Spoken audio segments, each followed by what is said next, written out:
And good morning. Hey everybody, I'm Rob Booker. Welcome to the webinar. We're doing this a little bit differently today. If you like what we're doing today and you're watching the recording on my YouTube channel, youtube.com/Rob Booker, if you like what we're doing, share it, like it, leave a comment, and let's do one of those contests today. One person who comments, likes, and shares the video on YouTube, I'll send you. Let's do $50. Let's do a $50 gift card today at Amazon. I don't know why I do that. I don't even know if you care. But welcome to today's webinar. Today's webinar is a live presentation at the whiteboard in my office. Glad to have you here. Welcome to those of you that are joining for the first time. I'm Rob Booker, been a trader for 17 years, and I've made some money, I've lost some money, made all the mistakes in the book. I'm not any better than anybody else. I just enjoy speaking to people about trading, and I love traders, which most of you already know because you've been here for a while. Today I want to talk about the trading plan, and this is a subject that gets a lot of play and a lot of people talk about, but some of the most important elements of the trading plan are missed. And generally what a trading plan will focus on is, oh, here's my system, here's my strategy, and in some books that describe or talk about trading plans, some people even talk about, oh, you're supposed to list out what kind of computer you use and what technology you use and your charting platform. And I think to myself, if you don't know which computer is yours that you're using, and you can't remember that off the top of your head, then you really shouldn't even be trading. In fact, I don't even think a trading plan is necessarily really about having a set of strict rules that you must follow. In fact, I think that most of the time, your trading plan is right up here, and you automatically know exactly what it is that you should be doing. One of our friends here in the webinar usually, and one of our lifetime members, is Lori. And Lori trades from her phone, and she trades one specific strategy, and she trades it the same way all the time from her phone. Another one of our lifetime members who trades from her phone regularly is Emily. And Emily is regularly trading from her phone and looking at things in the same way. And she doesn't need some elaborate 25-page trading plan.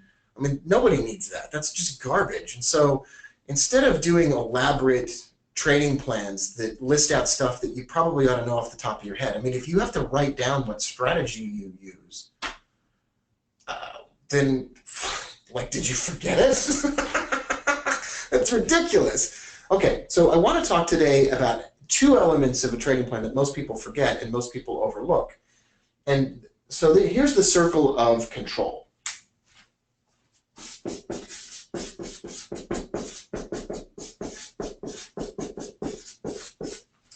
All right, inside of this circle of control, and you've seen this before, we've talked about this before, and I didn't invent this, but it was 1988, and I was just about to graduate from high school. I was in my last year of high school, and Mike Ball came over to my house, and he was my bishop in the Mormon church.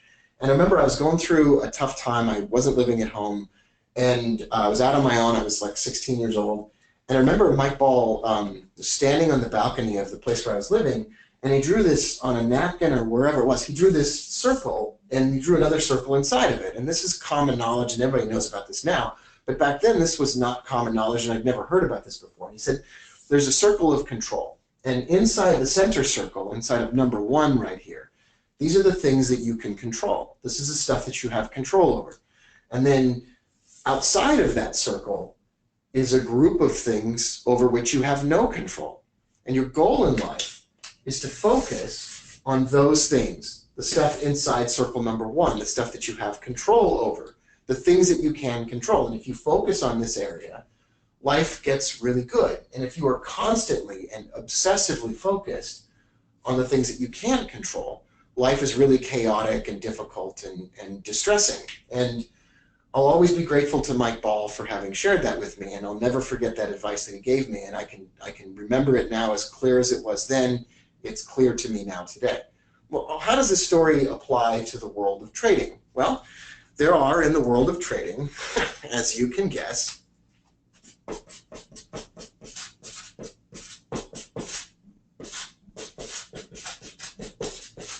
things you control. And then there are things you don't.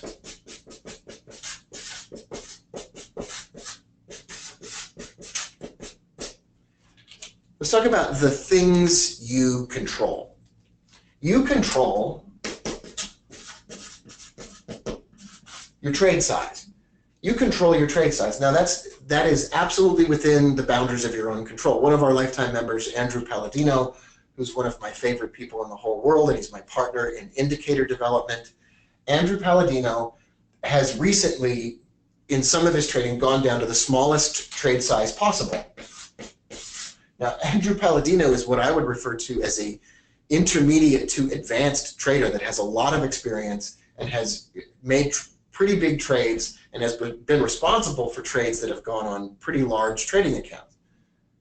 All right, so what's Andrew Palladino doing fooling around with a really small trade size? Well, he controls trade size. It's within his control. And if something goes wrong on the first trade that he takes on the Canadian dollar, Japanese yen, or some stock that he's trading, if something goes wrong, everything remains within his control. It's no big deal. So he controls his trade size. You control also how many trades you take. This is totally within the boundary of your control. You control how many financial instruments you look at.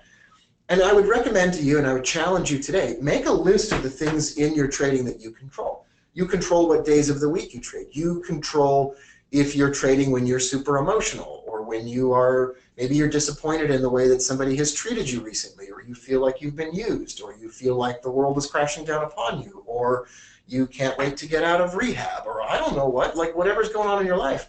When I have my bad moments, when I'm down on the floor and I'm not feeling great, it's perfectly within my control to avoid trading.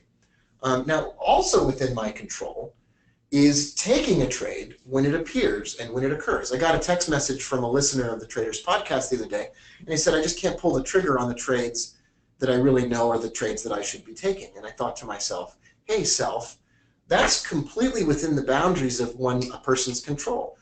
If you're not pulling the trigger on the trades that you're supposed to be taking, is somebody else pulling the trigger on that? Like, how much control are you going to give to other people? Stand up, like man up or woman up or whatever it is, but that's within your control. You take back that control over taking the trades that are presented to you that are part of your system.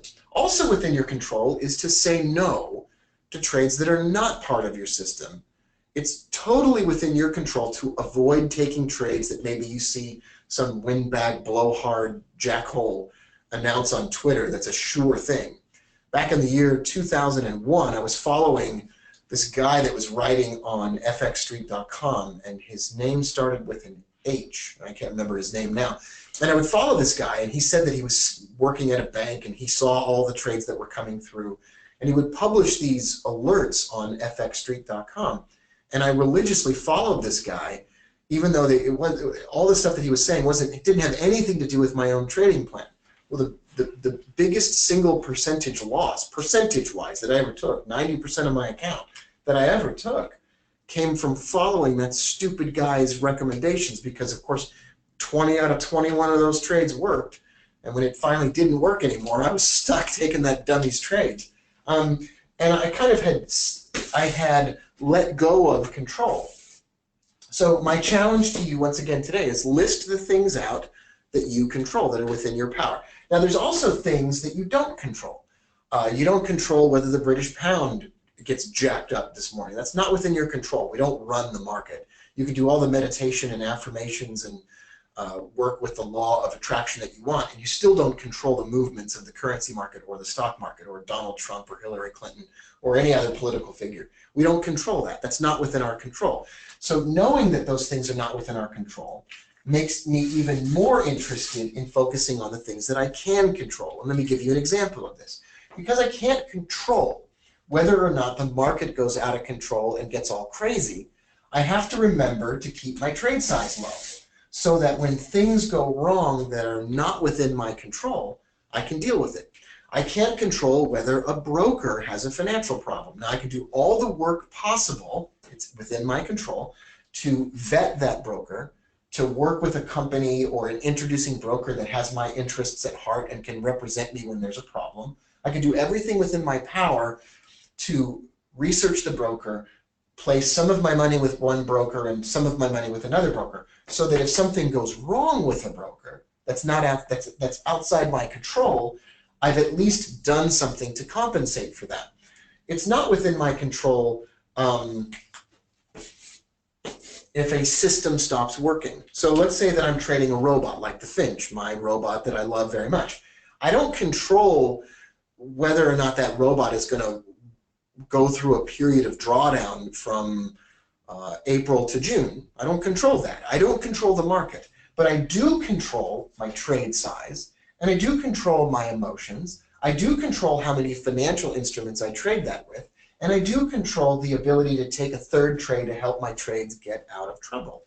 That's all within my power. Those are all things that I have the ability to control. So I want you to make a list today. The challenge to you is to make a list today of the things you don't control in your trading, and then what can you do? What things do you control? What decisions can you make? What plans can you make that will help compensate for those difficulties when they occur? You can find this video, if you're watching live, you can find this video and the recording on youtube.com/Rob Booker. Leave a like, leave a share, and we'll give a $50 gift card away to somebody today who shares the YouTube video, the recording, or who leaves a delightful comment below. I guess you could leave a terrible comment below, but I'm probably not going to give you a gift certificate if you do that.